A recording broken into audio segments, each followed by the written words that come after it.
Ladies and gentlemen, tawene murume ari kufumura zvinhu zviri kuitika. Former South African president uyo anoitwa Thabo Mbeki auya ari kufumura nyaya yekuti chinhu chakakonzeresa kuti pazoitwa zvekupisana zviya zvinoitwa kunyika yeSouth Africa zviya zvinoitika pachidzingwa maforeigners, maZimbabweans nevamwe maMozambicans, maNigerians nezvimwe. Ari kutaura kuti zvinhu izvozvo zvakatrigwa kana kuti zvakakonzereswa nebato reMDC muna 2008 nekuti vaizviita izvi vachida kudzinga maZimbabweans kuti vamhanye kudzoka kuZimbabwe kunovhota. Nyaya iri panapa ina kumira zvakanaka muri yeZimbabwe. Tanga nekulike this video kana uchangosvika panonzi paKulian TV. Tionesane nyaya dziripo, nyaya dziri kutaurika, dziri kutopa streets iko zvinezvi. Saka South African president uyu munongoziziva mese, it's just that pamwe nyaya yekuti tingati unongoziva kuti munhu anenge akura anenge akuita kakuvhiringidzika. But takatarisa nyaya yacho matauriro aiita, inyaya yekuti inoita kakuvhiringidza vanhu so musoro, nyaya yekudhumanisa musoro, because isusu takatarisa nyaya semazira tinoita nyaya dzepolitics it's something yekuti iscript inenge yakanyorwa nevanhu veZANU-PF. ndo maonera ndinenge ndakazviita iscript inenge yakanyorwa, it's like munhu wekuti anenge angotora script from ZANU-PF, not just script yekuti tingati yanyorwa kana kuti izvezvi, iscript yekuti anenge akatonyorwa kumashure ikoko, because iye as a president ndozvinhu zviri fani kuti iye as a president otaura kuti MDC yakaita simba rekusvika ichino influence vanhu kana kuti MDC yakasvika ichinotonga munyika make, muterritory make iye achiri president. Does that make sense? Kuti iwewe ndiwe uri kutonga iwewe wotanga, because ZANU-PF ndo zvayaita. ZANU-PF yatongoti chakati MDC tukutambura MDC zvese, everything was MDC to ZANU-PF. But this time manje ma South Africans vakanakira kuti vanobvunza ndima muri president ko security yenyika yakaita sei. Tarisa nyika dzakaita seZimbabwe akufeka kwakaitika that nonsense. kuZimbabwe mungouraya vanhu, muri kuuraya zvimwe zvinhu negovernment yepaZimbabwe, zvimwe zvese government yepaZimbabwe inotadza ma-failures. But when it comes to nyaya yekuti mungouraya vanhu kupisa zvakudaro, ndoponoona kuti Zimbabwe inotori a different country muSouthern Africa, if not in Africa, panyaya dzesecurity dzekudaro izvozvo. Hamungourayiwe vanhu kunge zvimwe zvinhu zvisina basa rese, unless mukutourayirana nyaya dzepolitics ndo dzinozopera dzichitsikwa kana dziri nyaya dzinofavor a certain political party. Kwete kuti zvoni pari kunzi pari kuitwa zvinhu zvokuti wongonzi wauraya munhu wonje nekuti moti ibvai munyika medu muende kunyika kwenyu muZimbabwe, zvinhu zvakadaro zviitika. But this guy inini ndakamutarisa he is a failure, saka ari kunyatsotraya kufunga kuti oita sei panapo, nekuti vanhu vanoda kuziva kuti baba vaMbeki ndimimanga muri mutungamiriri ipapo, ndimanga muri president, zvinhu zvakadai zvakaitika sei murimi, ndimi makakonzeresa, ndimi munhu wacho mukuru wezvinhu izvozvo. And the next thing vavati zvakakonzereswa nemaZimbabweans. How the opposition yacho yange iriko ndo yaita kuti vanhu vadzoke kuZimbabwe because kwanga kune ma-election, ndo reason yacho, blaming game, kungobuda achingonongedzera from nowhere zvisina kana proof, because zvinhu zvokuti ari president aifanira kuzviadresa mazuva iwayo. Aiwa nonsense ingaimire mani. But iye akutraya kusaidhira vana vemuSouth Africa kuti aiwa akakunda vanga vasingaite izvozvo kumashure kweso, zvakatotangira ipapa nekuti MDC yaida kuti vanhu vaende vanovhota kuti Mugabe abve. Imagine ndo zviripo, ndo zvatiri kuona, ndo zvinhu zvatiri kuoneswa munguva ino nemapoliticians ariko izvi. So inini zvese zvokunzi hanzi after God fear women, fear politician. After God kana wapedza kutya Mwari itya mapoliticians, because vanhu ivavo vanoita kuti vanhu muve divided zvakanyanyisa. Zvese zvekuti zvinhu zvaitika politician chinhu chisiri chekutamba nacho, havasi right vanhu ivavo kana vakutisa zvakadai. So but inini zvangu after ndafambira nyaya iyi ndine zvinhu zvandiri kuona maZimbabweans havasi kuwirirana nazvo, havasi kutenga this idea, havasi kuibvuma kuti zvinhu zvakakonzerwa neMDC, because this guy ndiye anga ari president. Now ndiri kuona vari kuda kuti whoever takes this older men seriously needs their head examined. Munga mutori serious kawo, nungoza kuti anzi adhakwa munomupire doro. That's the situation here. Kumuteerera zvakangofanana nekungoti munhu wese anenge angobuda mungoti ataura chokwadi, as long as munhu wese ari kunzi ari kuoppose atisati takabhona zvakadaro. Ku-South Africa kunotone mamwe ma-opposition, saka kana vakubuda vachiblame vanonongedzera ruling party because ndo varidze masimba. Kana takaona kuti zvandiri kukuudza izvozvo zvinoshanda kana zvinomeka sense, ngapanzi pari kunzi pari kuda kunzi pari kupiswa munhu. Butasa makamboona panopiswa munhu, pachinzi pari kupiswa munhu nemataipepe, polisi haisvikepo, inozosvika munhu aibva kudhara apera kutsva. Kana kuti pakanzi pakutanga kupiswa munhu pakamira mota yepolisi yevheni inotiza. Why ichitiza? Kazhinji tanga ikurovana kana zvisina na musoro zvezve polisi yotozvona kuti panapa makutotanga inosomudza mota yotoenda kutotiza chaiko. Ndo zvaitori nyika yacho. Zuro ndizuro makanzwa kuti painzi masojeri machinji vakabuda vachitopisa vanhu. Imagine papataronza aiwa zvakakonzerwa neMDC. MDC yakavhara iko zvine zvikongosarara munzora avasisiri ma political party inenge ya charity organization uye kuti vanogona vachimuzwira tsitso ma well wishers vachimupawo mari achirarama nemhuri yake, kana kuti tingati ya church here kwanga kwaane CCC. Saka CCC vakaononga kuti vachiblame haina marecords ekunongedzerwa because MDC yanga ine jezi rakawanda rekunzi ndo yakaunza masanction, ndo yakaunza chakati. Saka zvese izvozvo yakabva yango vakomana vacho vakabva vangopoza vaenda kuti CCC, kuti CCC ichinongedzerwa yanga iri a new born baby. CCC dzaidzo yanga tonongedzerwa nyaya dzemarecords achabangu chete, kwete dzekuzonzi kuSouth Africans.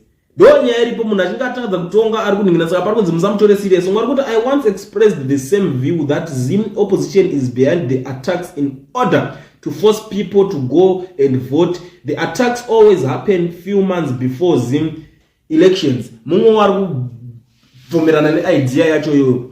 I understand kuti vanhu vane maonero akasiyana. Mumwe munhu anoona maonero ake, mumwe anoona maonero ake, but I mean, it's up to you. Iwo ungona ndudzo maonero ako kuti unoiona senyaya. Ndikusangana nemumwe ari kuti if MDC had the capacity to organize unrest in SA at a moment of their choosing, why was it only done once? Why wasn't it used to pressure Mbeki to change his anti-democrat positions? Sounds like a fairy tale to me.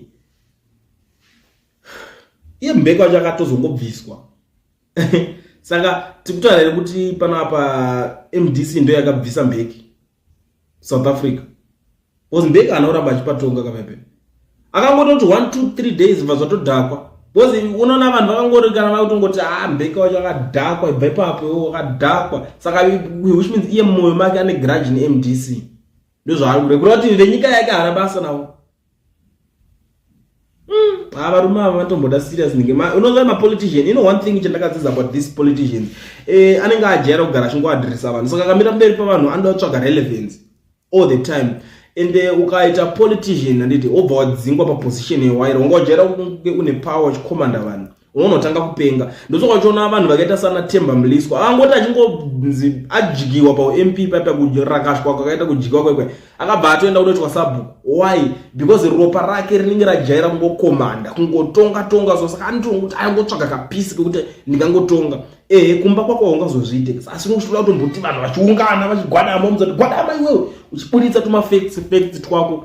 Ndozvo zviri mapolitician. Saka manje this guy manje anogona kunge akangoti achingobviswa hana kana any position yakazombowana kana kuchechi chako. Because vamwe vacho vanofanira kubva vatombonotsvaga kana machechi chaiwo toita kana mufundisi kana mudhikoni kana maelder ekuchechi. But panapa zvikuratidza kuti nge hapana kana chakabva chambonoitika ikoko. Ndikuzvionawo ipapa. Pakaipa mwari kuti why would Zim opposition drive out unregistered voters with zero chance of them voting from South Africa for a presidential runoff which they wouldn't be eligible to vote? Thinking is expensive. Pasat petko election muna nono register kuvota. Saka voters vazhinji vacho kuti munhu anenge ari ku South Africa, voters wanenge asitombori maatorina kana kuregister kwacho. Most of them anenge achitozviziva kuti ndakana munhu munhu akaregister anokoshesa vote yake kuti ayo inda kutoenda kunovhota, but most of them vanenge vasitomborina kana kuregister kwacho. Election yauda kutoitwa. Saka vavotonzi vobva vamhanyiswa vanowana chii at the end of the day. Because dai yanga iri kuti ingainzi kana kuti for example panonzi pada unoitwa hondo, that way zvaigona kumeka sense. Kwete kuti aiwa vakatova pushidzira kuti paitwe vanhu vadzokere kunovavhotera vaende kunovhota kuti mugababve vasina kuregister kuvhota. Does that make sense? Unovhota sei?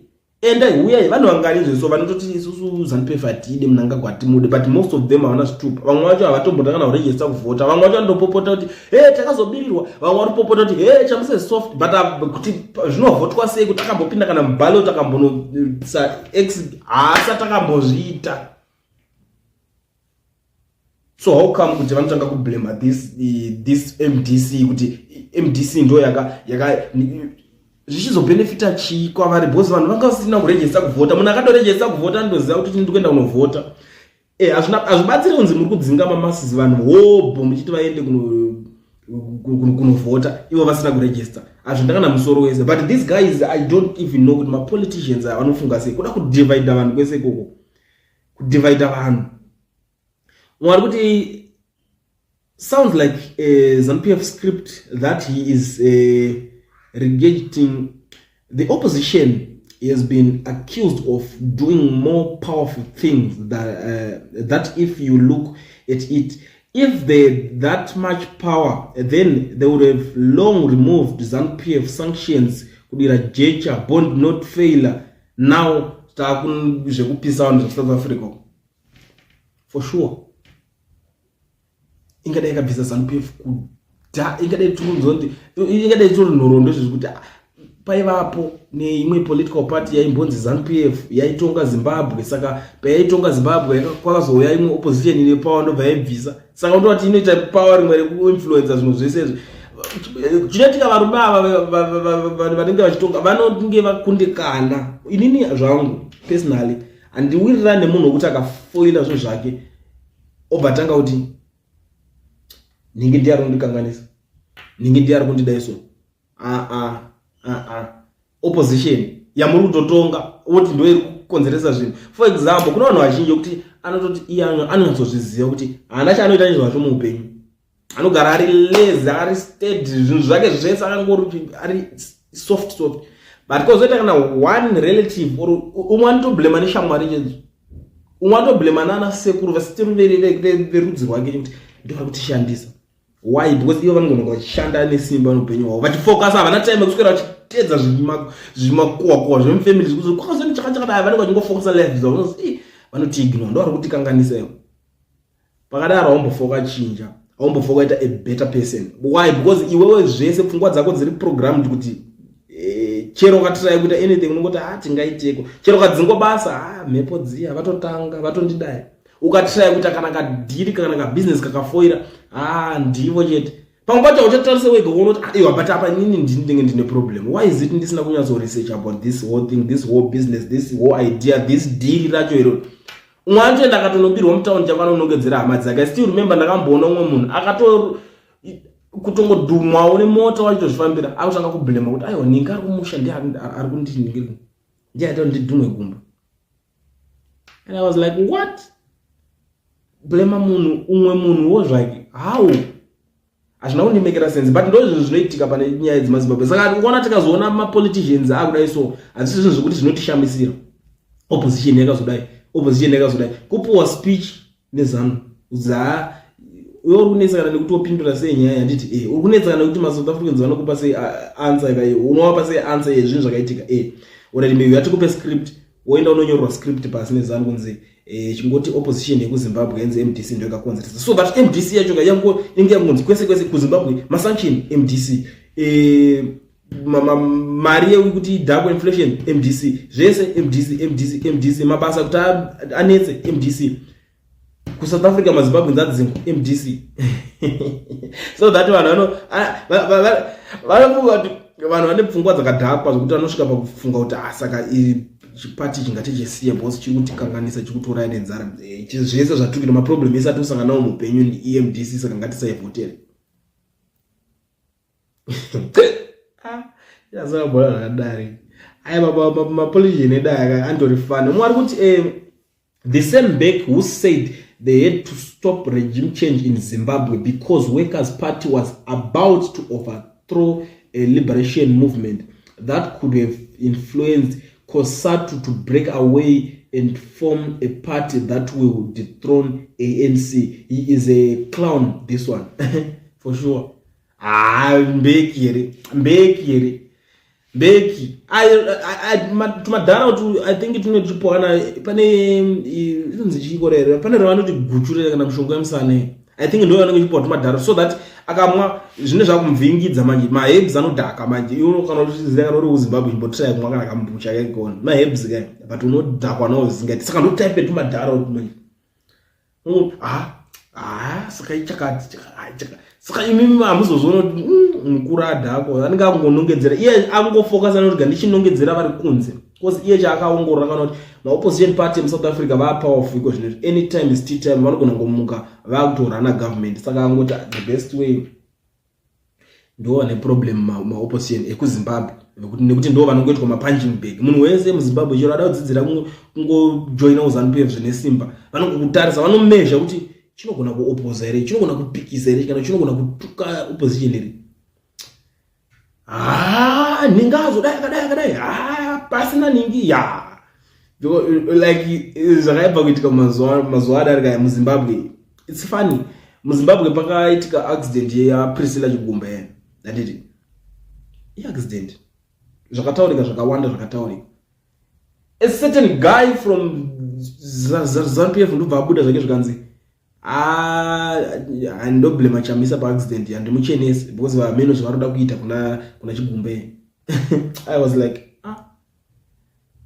apfungwa dzake kuti hatisi kuramba zvedu kuti unogona kuti kublema vanhu veopposition handiti chiblema kavanhu veopposition vari kurana opposition yacho the likes of ana Chabangu ana Weshwenyube why uri kuti chamisa because hasisina political party saka pfungwa dzevanhu vakadaro dzakazara ndikukutaura pfungwa dzevanhu vakadaro dzakazara kana uri kuti ungoblema anoda ngoti inini ndingonzi ndablema zvatopera Mwari kuda kupana pari kuti the same guy who said there is no crisis in Zimbabwe what crisis when thousands were brutally killed and displaced exactly ndiye munoda pepa ndiye angari ndiye angakabata Sadak madeza acho I still remember ndobva auya zvake there's no crisis in Zimbabwe everything is good kuno vanhu vachifaredzara 2008 yanga kaoma atidi kunyeberana Zimbabwe kana kwanzi kuchazoita rimwe gore renzara ka 2008 anga atori ma1 paZimbabwe honestly speaking zvinhu zvazvakadzvanya paya zvazvakatinya paya ndokuti zvakadzaiwa hatina crisis muZimbabwe zvedu boys kuri right badzokera zvake now akuti auya akati hakuna crisis adzokera ikoko amwa zvaamwa zvamudhaka akutanga kutaura kuti hai opposition iyi ndo inenge ne problem I think inini ndakatarisa this guy ndiye anenge ane problem because isusu hatingamboti toita vanhu nokuti muri kupomera opposition wo zvayo isina kana simba vamwe vanhu vachoka kana zvito zvinodhaka vimweyo zvino anyway muri Zimbabwe ndati ndingodarika panapa inini zvangu ndikuzivisa nyaya dziri kuitika pachannel yenyu panonzi paKulian TV so kana uchingosvika pana very first time yakona kana uchingokumbirisa ugare wa subscriber tojoina this family toramba tichiudzana nyaya dziri kuitika dzinenge dzichitenderera but the most important thing see your like at this video undudzo kuti uri kuonawo sei nyaya yeMbeki yaari kutaura kuti ari kupomedzera vanhu veopposition yeMDC kuti ndo vakakonzeresa kuti vanhu vapiswe vachimhanyiswa kuSouth Africa unoionawo sei nyaya